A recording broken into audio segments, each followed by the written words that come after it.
হাসিনার আমলে শিক্ষা আর চাকরি ক্ষেত্রে সে মুক্তিযোদ্ধা কোটা নামের একটা লোক দেখানোর ব্যাপার চালু রাখছিল। তো এটা চালু রাখছে যাতে সে তার নিজের দলের লোকজনকে বড় বড় পোস্টে রাখতে পারে, যেটা আমাদের মতো অনেক ট্যালেন্টেড মানুষের জন্য প্রচন্ড পরিমাণে আনফেয়ার। এই আনফেয়ারটার এগেনস্টেই আসলে আমরা কোটা আন্দোলনে নামছি। যদিও আমরা অ্যাপারেন্টলি আন্দোলন করতেছিলাম কোটার বিরুদ্ধে, কিন্তু এই আমাদের মনের মধ্যে ছিল এই যে হাসিনার 16টা বছর ধরে যে শাসন এবং তার শোষণ, এটার বিরুদ্ধে পুঞ্জীভূত ক্ষোভ। কোনোরকম কোনো নির্বাচন ছাড়াই উনি পরপর 3বার ক্ষমতায় ছিলেন। শত শত মানুষকে খুন করেছে, গুম করেছে, ব্যাংক লুট করেছে। তার বিরুদ্ধে একটা টু শব্দ করলেই সে দুনিয়া থেকে গায়েব করে দিবে। আর এই ক্ষোভটা তো আমাদের মনের মধ্যে সবসময় ছিল। এই ক্ষোভটাকে সাথে নিয়েই আমরা কোটা আন্দোলনের নামছিলাম।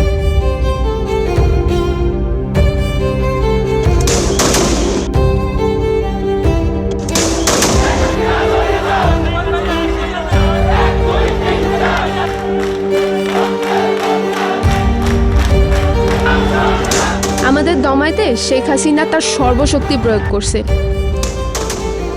হাসিনার সরকার আন্দোলন প্রায় দমন করে ফেলে অবস্থা। প্রধানমন্ত্রী শেখ হাসিনা কোটা রাখবেন না কোটা রাখবেন না। মুক্তিযুদ্ধের বিরুদ্ধে এত ক্ষোভ কেন? তাহলে কি রাজাকারের নাতিপুতিরা পাবে? তখনই আমরা ছাত্রীরা আমরা রাস্তায় নামছি, বিভিন্ন হল এর গেট ভেঙে আমরা সবাই রাস্তায় নেমে আন্দোলন করছি। The whole paradigm shifted. আমরা আন্দোলনকে নতুন রাস্তা দেখাইছি। আমাদের রক্ত গরম হয়ে গেছে, আমাদের কান গরম হয়ে গেছে। আমাদেরকে যে রাজাকার ট্যাগ দিছিল না, আমরা ন্যারেটিভটাই চেঞ্জ করে দিছি। এই মহিলা কিভাবে বলে সে দেশের প্রধানমন্ত্রী হয়ে এই কথা কি করে বলে? সে নিজেকে কি মনে করছে? সে ক্যাম্পাসে বিজিবি, পুলিশ, টোকাই, ছাত্রলীগ সব নামাইছে। এই যে 20 দিনের মধ্যে ব্রুটালি সে হাজারেরও বেশি ছাত্র জনতাকে তাদের তাজা প্রাণ খুন করেছে। এটা তো ম্যাস কিলিং, তাই না? ওই কলেজের একটা মেয়ের আমি ভিডিও দেখলাম যে মাথার এদিকটা দেখা যাচ্ছে ওকে কোলে করে নিয়ে যাওয়া হচ্ছে বা আঁকড়ে ধরে রাখা হয়েছে, এদিকটা কিছু একটা নাই, হলো, এদিকটা আঘাত আর ঝরঝর করে রক্ত পড়তেছে। আমি এভাবে কখনো রক্ত পড়তে দেখি নাই।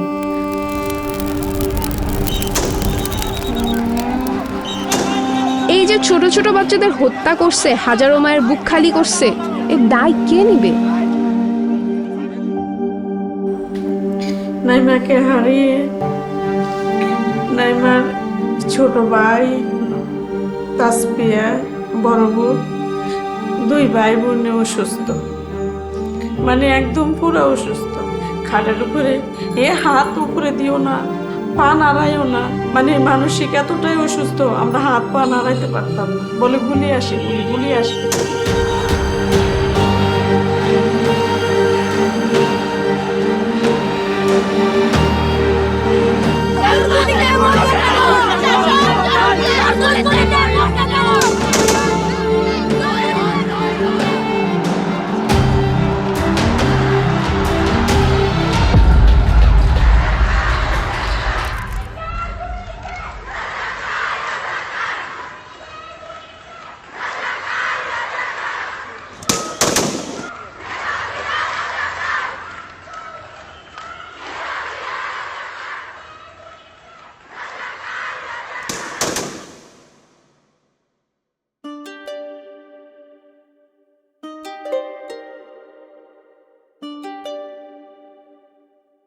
নাইমা ছিল অত্যন্ত মেধাবী। প্লে থেকে প্রতিটা ক্লাসে রুল 1 চালিয়ে আসছে, 8ম শ্রেণী পর্যন্ত চাঁদপুরে। তো ওর বাবার ইচ্ছা, মেয়েরা যেহেতু পড়ালেখা করতে চায়, সম্পত্তি জোড়া একই লাভ হবে, আজ আছে কাল নাই। আসল সম্পদ হচ্ছে আমার ছেলে মেয়ে যদি মানুষের মতো মানুষ হয়, এটাই আমাদের সম্পদ। নাইমাকে অনেক সাজুগুজু করতে। হ্যাঁ, ও সবসময় মেহেদি দিতে অনেক সাজুগুজু করত। আর একটা ভিডিও আছে কোথায়, এই যে নাইমা, এই যে বাজি ঈদে আনন্দ করতেছে, বাজি ফুটে। এই জীবনের প্রথম আমরা ঈদে কোনো কিছু নেই।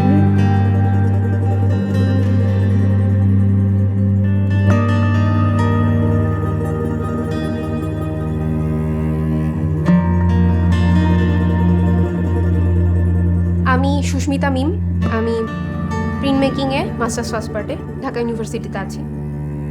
আমরা শাহবাগে যখন শান্তিপূর্ণভাবে বসছি, আমাদের দাবিটা আমরা জানাইছি, তখন পুলিশ এসে আমাদের মেরেছে, আমাদের বন্ধুদের গায়ে হাত তুলেছে, মেয়ে বন্ধুদের গায়ে হাত তুলেছে, তারা গুলি করেছে আমাদের ক্যাম্পাসে। তাদের সাহস কী করে হয়েছে? তারা এতখানি অ্যাগ্রেসিভ আচরণ করেছে, এটা শেখ হাসিনার নির্দেশ ছাড়া তো সম্ভব না।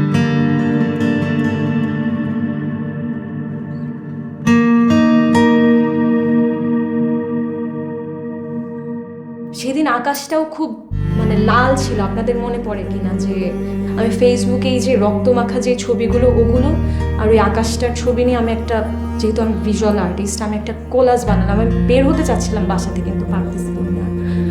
রাতে যেটা হলো, দেখলাম যে জাহাঙ্গীরনগরের আমার কিছু ফ্রেন্ডরা ওরা লাইভে ছিল, তখন ওদেরকে ঘেরাও করে ফেলে টিয়ার শেল মারা হয়।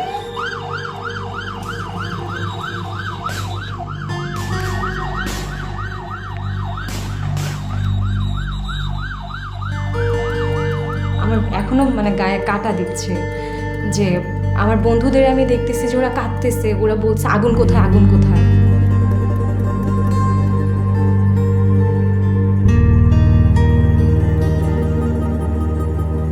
ঘরে বসে এই প্রতিবাদ করে যায় চিত্রাঙ্কনের মাধ্যমে, এই যে যা তার প্রতিবাদী চিত্র হিসাবে ভাইরাল হয় এই চিত্র।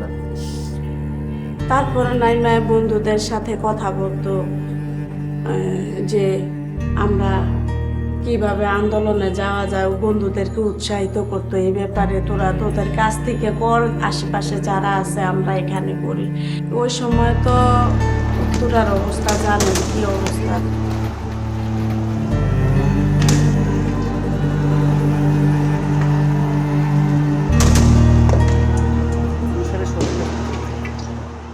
মেয়েটা শুয়ে শুয়ে বলতেছে, মা তুমি এত ভয় পাও কেন? আন্দোলনে যাওয়ার কথা বললে কালকে মাইলস্টোন খোলা, সম্ভবত যদি মাইলস্টোন থেকে মিছিল যায় আমাকে আর তুমি আটকে রাখতে পারবে না, আমি কলেজ থেকে চলে যাব, তুমি মনে কষ্ট নিও না।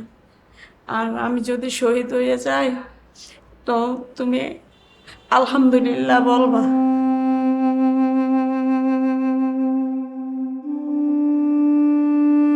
আর কষ্ট থেকে বড় কথা হচ্ছে যে রাগটা, এখন কিছু করতে হবে। মানে মরে গেছে একজন, একজন চলে গেছে, একজনকে মেরে ফেলা হয়েছে, হত্যা করা হয়েছে, এখন বসে থাকা যাবে না, বের হতে হবে।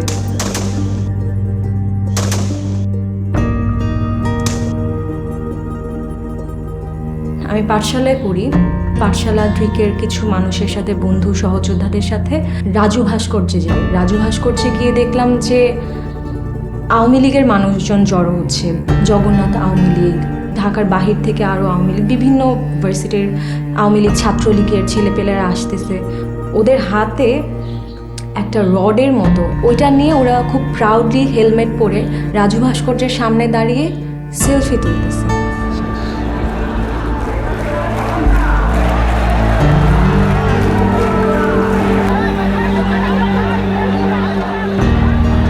যখন উত্তরা মেডিকেলের সামনে দিয়া যখন ছাত্রদের ধাওয়া দেয়, ছাত্ররা তখন আমার বাসার নিচে অবস্থান করে। তখন পুলিশের সাথে সাদা পোশাক দেয়, কারা এটা আমি জানি, সবার হাতেই বন্দুক। আর নাইমাকে যে গুলিটা করছে ওইটা টার্গেট করে করছে। একজন পুলিশ হচ্ছে ট্যাঙ্কের উপর বসে গুলি করতেছে আর সে হাসতেছে, সে হেসে হেসে গুলি করতেছে। এইটা যে কি ভয়ানক একটা জিনিস, যে ও কি মজা পাচ্ছে, ওর কাছে কি এটা একটা গেমের মতো, যে আচ্ছা মজাই তো, একটা মারলাম আরেকটা মেরে দেখি কেমন লাগে। যখন মেয়েটা দেখলাম এইভাবে নিচের দিকে তাকায় রয়েছে গুলিটা খাওয়ার পরে দেখলাম শুয়ে গেছে আর কি, আমি বুঝতে পারি না। এমনি তো বৃষ্টির মতো শব্দ শুনতেছি গুলির, কিন্তু আমার এখানে যে ওকে গুলি করছে এটার শব্দ হয় না। আর হেডশটস হচ্ছিল, ওরা টার্গেট করে মাথায় মারতেছিল। তো আমি দেখি যে যখন রক্ত ভাইসা যাইতে আছে, মানে চাপ দেওয়ার মতো না, কান দিয়েও রক্ত বেরোইতেছে। আমি কোন দিক দিয়ে ওকে চাপ দিয়ে ধরবো? তখন আমি কি যে করছি আমি নিজেও বলতে পারতাম না তখন আমি কি করছি। এটাই আমার মনে আছে, আমি দরজাটা খুলছি যে আমি আর বলতে পারি না আমি কি অবস্থায় ছিল।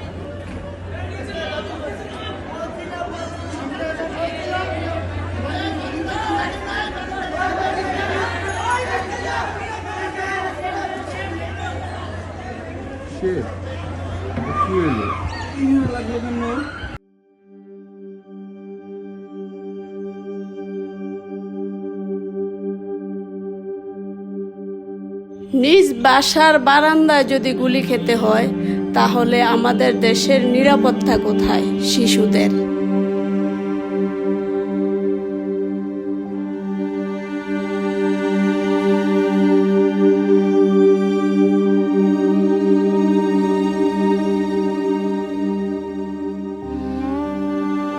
আর আমার অবস্থা তো কি বলবো আমি, আমার অবস্থা আমিও নিজে সাইকোলজিস্ট রোগী, নিজেও দেখাই, বাচ্চাদেরও দেখাই।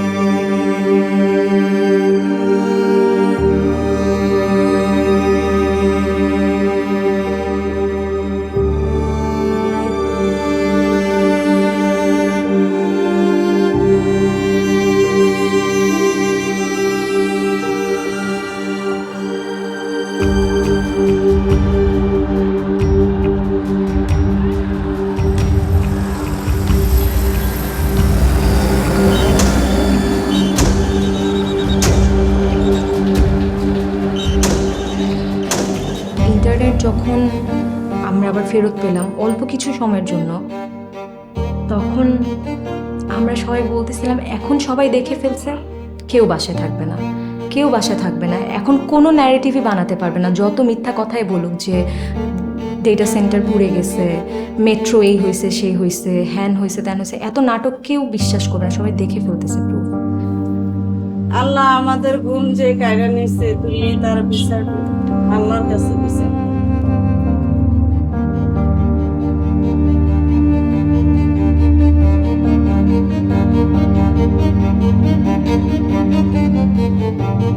আমরা মেয়েরা করলাম, আমরা ছেলেগুলোকে ভেতরে রাখলাম, আমরা সামনে আগায় আসছি। আমরা সামনে আগায় আসছি এই কারণে যাতে ওরা অন্তত মনে করে সামনে মেয়েরা আছে, মেয়েদের দেখে অন্তত ওরা গায়ে হাত তুলতে বা গুলি করার ব্যাপারে বা যেটাই বলেন ভায়োলেন্ট হয়ে যাওয়ার ব্যাপারটায় তারা যেন একটু অন্তত দুইবার চিন্তা করতে পারে। তো আমরা এই স্ট্র্যাটেজিটুকু ফলো করছিলাম যাতে ওরা অন্তত, আমি যেন ওদের আমার ছেলে বন্ধুগুলোকে সেভ করতে পারি।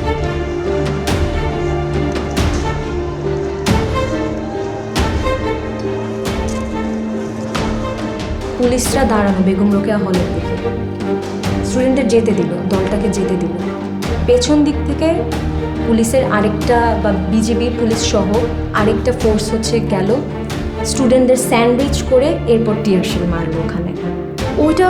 ওইটা আমার জন্য খুবই, আমার বুকে লাগছে জিনিসটা। তখন আমাদের দুজন নারী মানবাধিকার কর্মী আর আমাদের ফটোগ্রাফার একজন আপা, ওনারা তখন পুলিশদের বললেন যে আপনারা কতটা নির্লজ্জ হতে পারেন যে এমন নিরস্ত্র বাচ্চাদের গায়ে আপনারা হাত তুলতে পারতেন, পুলিশদেরকে বলতেছিল। এরপর পুলিশটা যেটা করলো, হাসা শুরু করলো, হা এভাবে বলে। এরপর ওনারা আমাদের ভিডিও করা শুরু করছে। এরপর আমরা বললাম যে ছবি তুলবেন, ভিডিও করবেন, আরও কাছে আসেন। একটা ভয় থাকার কথা যে আমাদের ছবি তুলে নিয়ে যাচ্ছে, আমাদেরকে পরে ধরে নিয়ে যেতে পারে, বাসা থেকে নিয়ে যেতে পারে, কারণ আপারা তো নোন ফেস, আমি হয়তো এতটা নোন ফেস না হতে পারি, কিন্তু ওনাদের বুক ভর্তি সাহস, ওনারা এসব তোয়াক্কাই করেনি।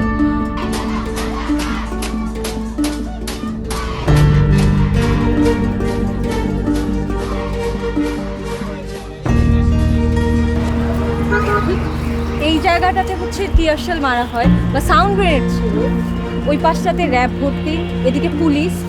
স্টুডেন্টরাও তখন হচ্ছে কলা ভবনের দিকে শেল্টার নিচ্ছিল। স্টুডেন্টরা যখন আবার ফেরত আসার চেষ্টা করে, ওদের উপর আবার হামলা করা হয়। এখানে যে টিয়ারশেলটা পড়ে বা সাউন্ড গ্রেনেডটা পড়ে, ওটা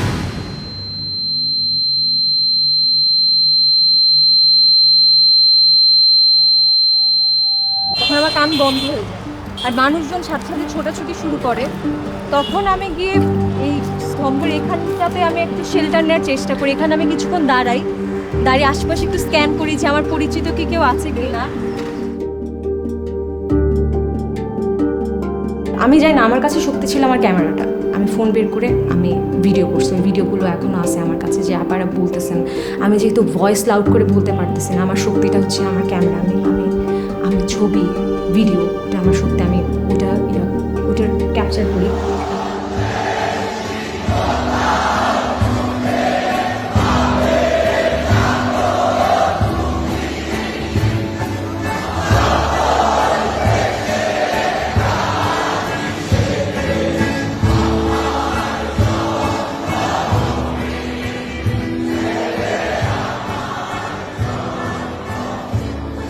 আপনাদের মনে আছে কিনা জানি না, উত্তরা বিএনএস সেন্টারে একটা মেয়ের ছবি এত ভাইরাল হয়েছিল, ও ওই যে বৃষ্টির মধ্যে হাত উঁচায়ে আন্দোলন করতেছে, এটা আমাকে প্রচণ্ড ইন্সপায়ার করছিল।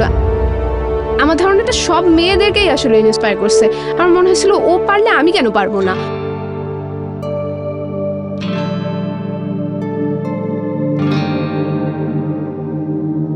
5 তারিখ সকালবেলা মানে ভোরবেলা উঠে আমি আমার বিছানাকে এমনভাবে গুছালাম যে দেখে মনে হয় যে আমি ঘুমাচ্ছি। এভাবে আমি বের হয়ে চলে আসছি। দ্বিধা পুরো রাস্তায় ছিল যে মরে যাবই।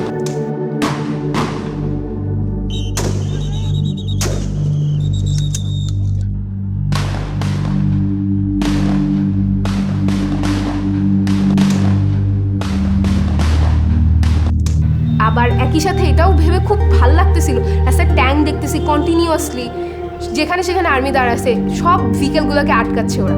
কিন্তু একই সাথে এই জিনিসটা ফিল হচ্ছে যে কিছু তো একটা বেটার আমি করতে যাচ্ছি, যেখানেই যাচ্ছি আমি বেটার কিছু একটা করতে যাচ্ছি। মজার কথা হচ্ছে আপনারা বলতেছিলেন যে বেশি দিন কিন্তু এই সরকার টিকবে না, আপনারা কিন্তু ঘুলটে যাবে, টেবিল উইল গেট টার্ন, আপনারা শিক্ষা পাবেন, বেশি দিন পারবেন না, আপনাদের ইউজ করা হচ্ছে।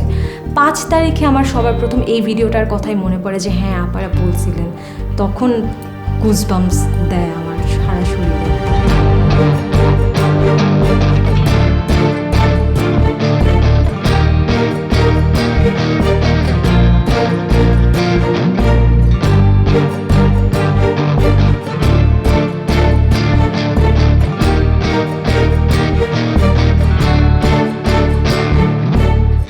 এরপর তো অনেক অরাজকতা হলো, ডাকাতি হচ্ছিল অনেক। আমরা ওই সময় একটা টার্ম ইউজ করতেছিলাম যে লাইলাতুল গুজব, মাইনরিটির উপর হামলা হচ্ছিল, সেটা পাহাড়ে হোক, মরাল পুলিশিং হচ্ছিল।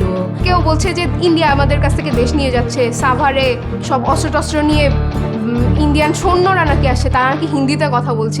অনেক অরাজকতা হচ্ছিল, কিন্তু ওইটা স্বাভাবিকই ছিল, কারণ এগুলো তো অনেক দিনের পুষে রাখা একটা গ্রাজ, সবার সব কিছু তখন বেরিয়ে আসছিল, যার যত রকমের রাগ ছিল সব বেরিয়ে আসছিল। দ্বিধাদ্বন্দ্ব বলতে আমরা মজা পাচ্ছি, অবাক হচ্ছি, একই সাথে মানে অনেকগুলো অনুভূতি আসলে কাজ করতেছে যে দেশে হচ্ছে এটা কি।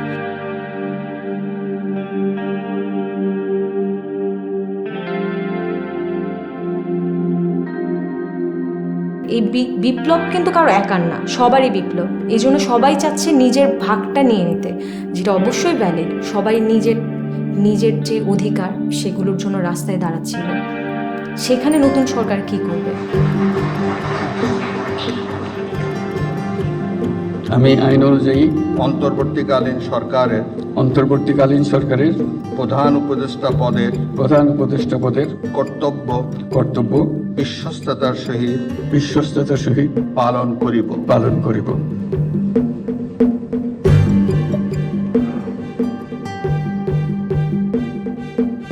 5 আগস্টের পরে একটা জিনিস খেয়াল করলাম, আমরা মেয়েরা আরও বেশি পলিটিক্যালি ইন্টেলিজেন্ট হয়ে গেছি। আমরা আরও জানার চেষ্টা করছি, পড়ার চেষ্টা করছি, তর্ক করতেছি, প্রশ্ন করতেছি। যেহেতু আমরা নিজেদের নিয়ে সচেতন হয়ে গেছি, আমাদের আর থামায় রাখার কিছু নেই। আমি যেখানে আপনাকে বললাম যে আমি অনেক রেগে গেলেও ভয়েস লাউড করতে পারতাম না, সেখানে আমি ভয়েস লাউড করা শিখে গেছি। পাখি যখন একবার খাঁচা ভেঙে উড়ে যাওয়ার কৌশলটা শিখে যায়, তখন তাকে আর খাঁচায় বন্দি করা যায় না। এই যে জুলাই আন্দোলন, এই যে নতুন স্বাধীনতা আমরা আমাদের ছোট ছোট ভাই বোনের রক্তের বিনিময়ে পাইছি, এটা আমরা কোনোভাবেই বেহাত হতে দিব না।